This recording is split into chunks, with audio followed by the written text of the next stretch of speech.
All right, hello, ladies and gentlemen. So we're doing classwork 6.2, interpreting scatter plots. Previously, you've learned to find and extend patterns in data and to make predictions using tables, graphs, and equations. Today, you'll apply these math tools to situations in which your data does not make a perfect pattern. So, question number 1. Stacy is the star of the basketball team. She makes many baskets during each game and could break the record of the most baskets made in one season at her high school. The data for the first 6 games of the season is below. So letter A says examine the data in the table. What is the change in x values? So we've got our x and our y. So we're wondering what are changes. So to go from 1 to 2, I'm adding 1. To go from 2 to 3, I'm adding 1. 3 to 4, I'm adding 1. And hopefully you guys can see the pattern and you can see that the change of x is going to be 1 or positive 1. Next question, what do you notice about the change in the y values? So we can do the same thing here. And if we go from the 6 to the 12, we're adding 6. 12 to the 15, we're adding 3. 15 to the 16, we're adding 1. 16 to the 25, we're adding 9. And 25 to 31, we are adding 6. Right, this time it's not as easy. Our numbers aren't making a perfect pattern here. So, but there is one thing that it's doing. It is increasing.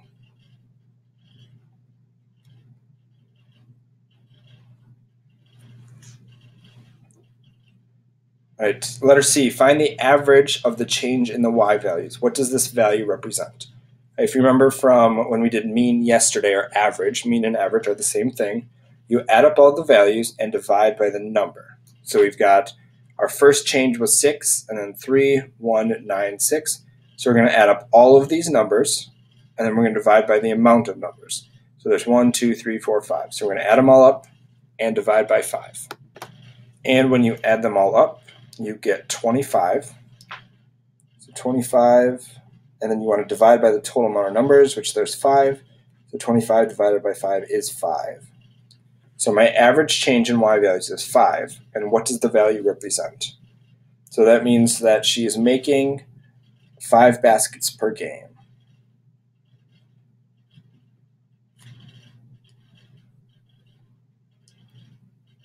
She's got 5 baskets per game scored, which is pretty good. So 5 baskets a game. All right, letter D says graph the data, and is the data perfectly linear? All right, so we're going to graph the data. So game number on the x-axis, and then total number of baskets on the y-axis. Okay, let me move this up a little bit so you guys can see that. So 1, 6. So I'm going to plot 1, 6, 2, 12, 3, 15, 4, 16, 5, 25, and 6, 31. All right, so the first question, is this perfectly linear? And the answer to that is no. Okay? I can't draw one line all the way through.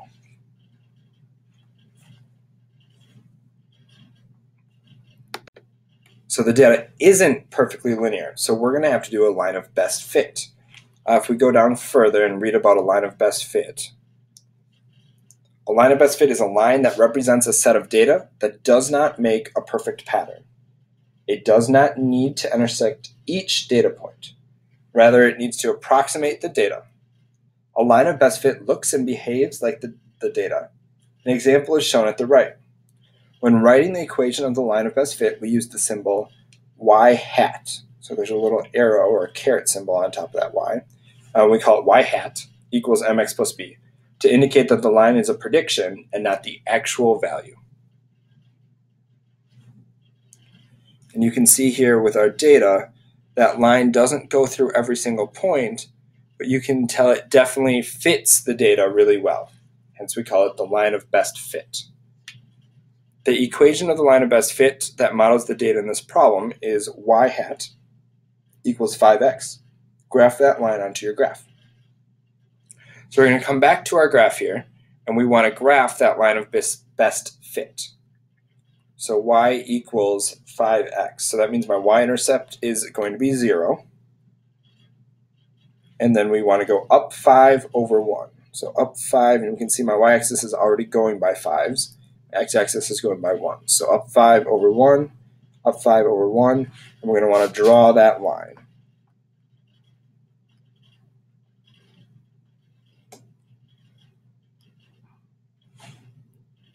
That's going to be y hat equals 5x.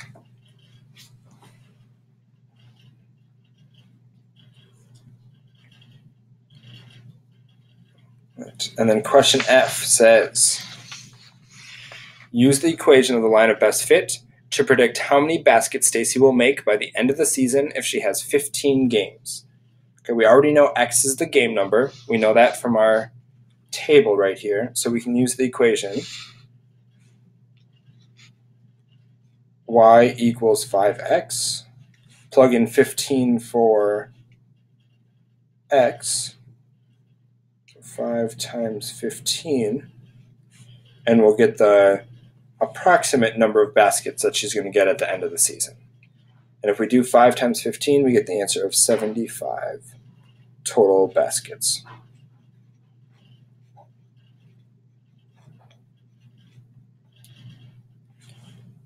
All right, to make sure that you guys go on to the back of this page, there is another video for you.